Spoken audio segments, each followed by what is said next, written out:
Providence celebrated its 375th anniversary in 2012.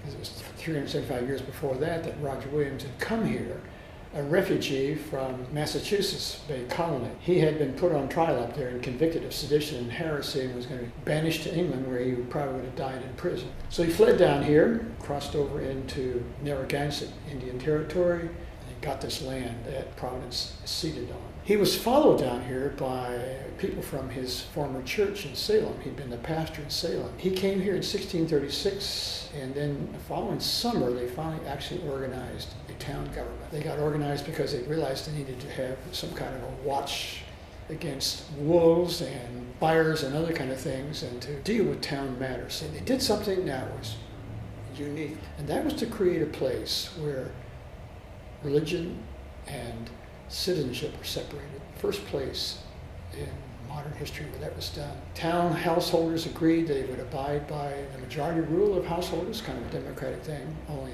it's just the men, heads of households who voted here. But they agreed they would abide by majority rule in civil matters only. And this is where the origin of Providence, and then of course the origin of Rhode Island. This became the rule in Rhode Island, the whole of Rhode Island. Williams got a charter in 1643 that was completely a secular charter, no mention of religion whatsoever. No provision for a church establishment, nothing at all like that. No religious laws of any sort, no blasphemy laws as existed everywhere else. And later, when a second charter was needed, John Clark of Newport got the king to sign a charter guaranteeing religious freedom in Rhode Island. The first time a king ever did that. This place, Providence, and Rhode Island in general, was a magnet for all kinds of dissenters and malcontents, religious malcontents. And so we end up with a sort of peculiar population. They were highly, otherwise minded, I think is the term one uses.